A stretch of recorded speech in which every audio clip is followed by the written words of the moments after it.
bem-vindos a mais uma aula e hoje a aula vai ser sobre vírus. O vírus, na verdade, é uma partícula infecciosa tão pequenininha, mas tão pequenininha que a gente só conseguiu visualizar depois da invenção do microscópio eletrônico, não é o óptico, tá? Aqui para vocês terem uma noção, o olho nu consegue visualizar coisas imensas, desde uma girafa até coisas pequenininhas, como por exemplo uma formiga. Mas, por exemplo, a célula a gente não consegue visualizar sem ter um microscópio óptico, tá?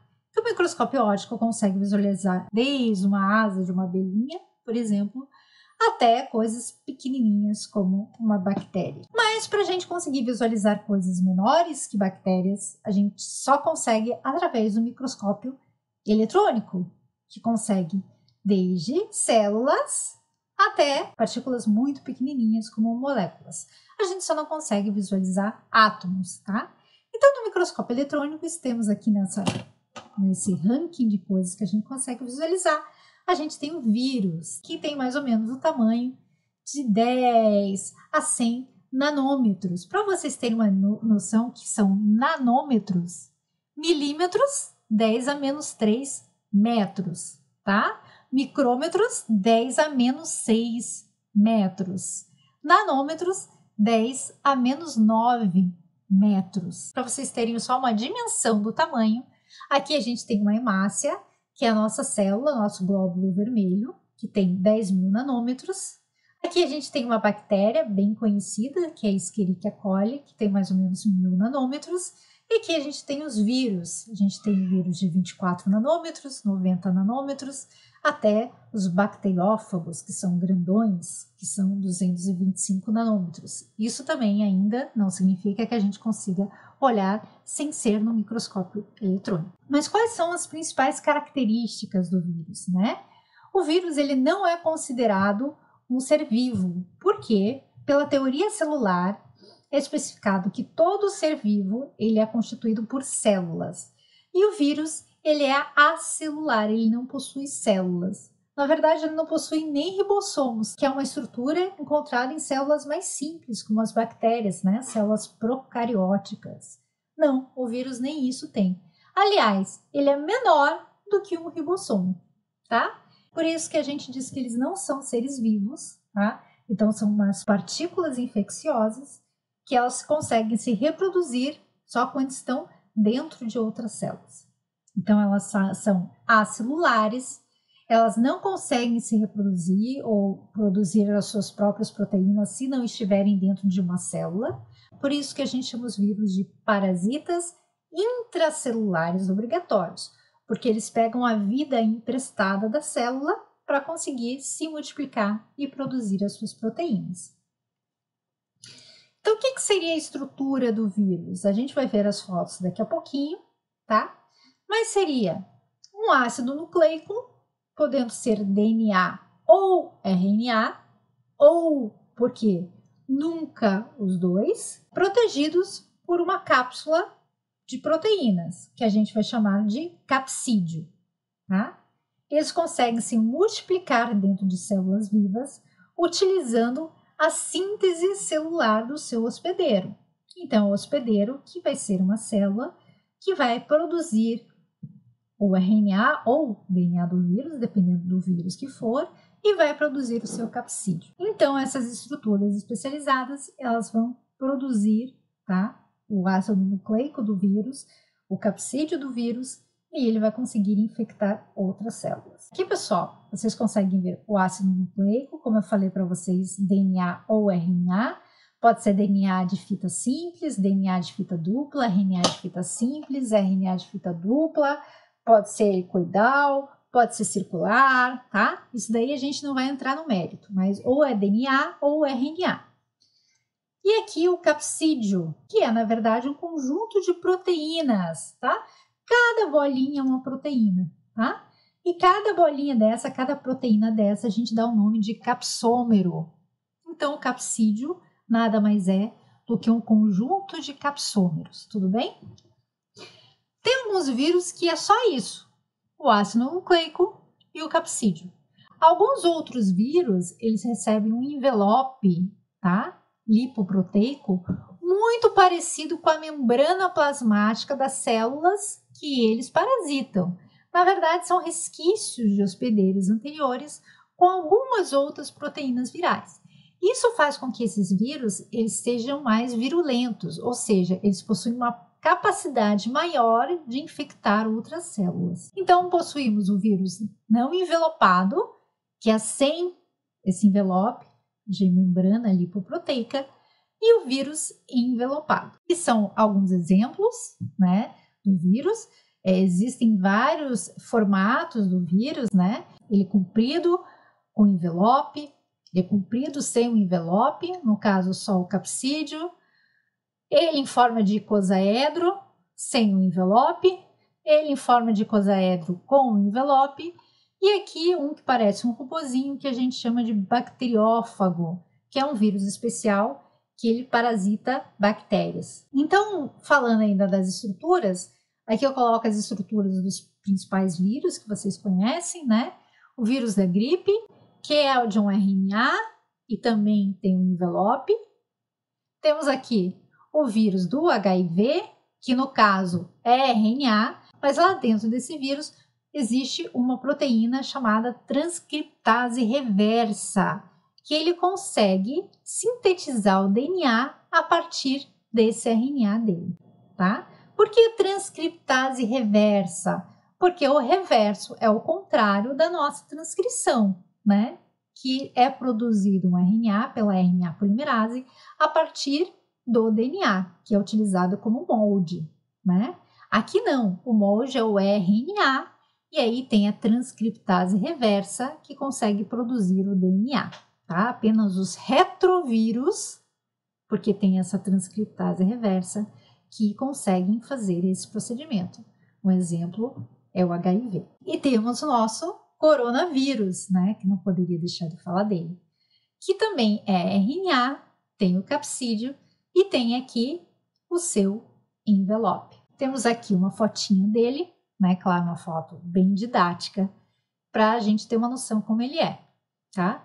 Então, a gente tem aqui o RNA, tá? Temos umas proteínas menorzinhas, que é as proteínas N, que camufla esse RNA, tá?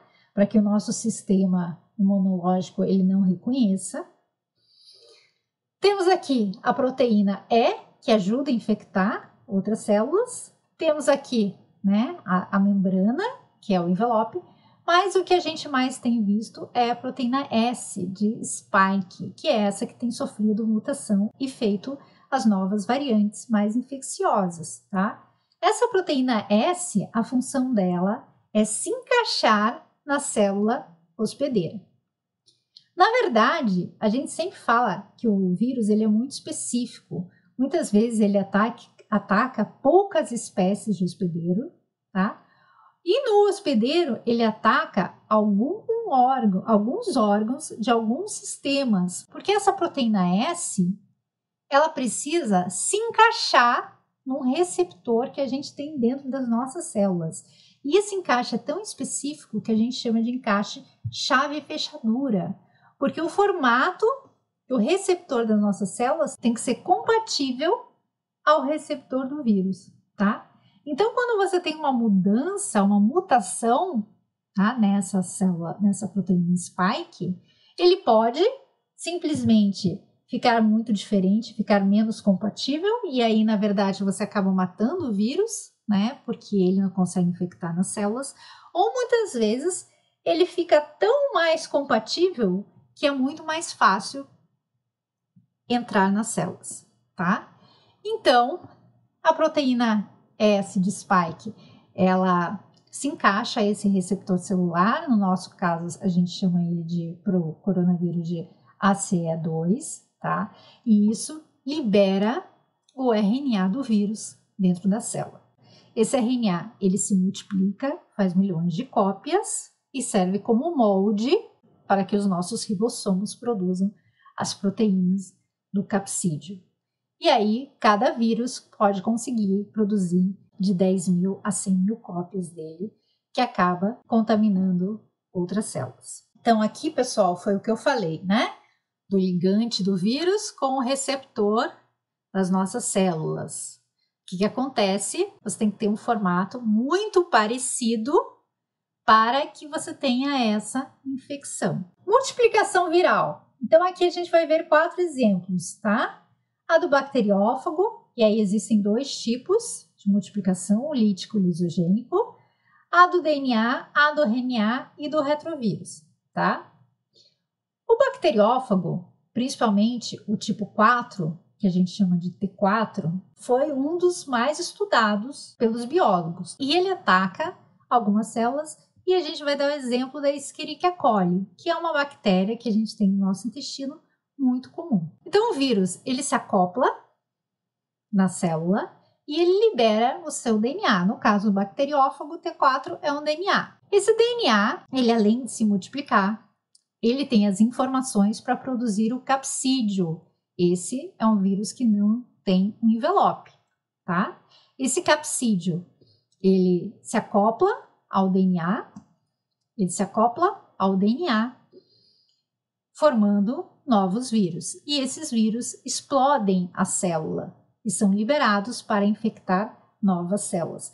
Por isso que o nome significa ciclo lítico. Lítico significa lise, quebra. Então, ele quebra a célula. Por isso, ciclo lítico. Além do ciclo lítico, outro ciclo que o bacteriófago pode produzir é o ciclo lisogênico. O ciclo lisogênico, você tem a introdução do DNA, esse DNA ele se acopla ao DNA da bactéria, e toda vez que a bactéria ela vai se dividir, ela também leva uma cópia do DNA do vírus, tá? Mas ele não chega a produzir capsídeos e não explode a célula e não infecta outras células, tá?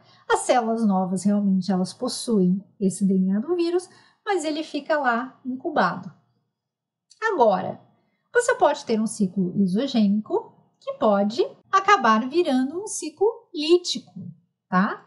De repente, esse DNA que está lá escondidinho da célula, ele acaba se multiplicando, fazendo várias cópias e produzindo os capsídeos desse vírus.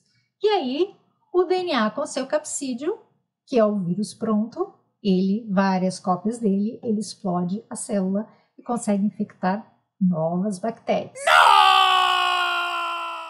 Depois de falarmos no bacteriófago, temos o vírus de DNA. Esse vírus do DNA, quando o DNA entra na célula, parece muito a nossa transcrição e tradução. Lembra? O DNA ele serve como molde para sintetizar um RNA, e a partir desse RNA, todo o nosso aparato celular, os ribossomos, os nossos aminoácidos, produzem o capsídeo do vírus. Isso para um vírus de DNA. Para o vírus de RNA, ele introduz o RNA, a partir do molde desse RNA é produzido um novo RNA que tem as informações para sintetizar os capsídeos.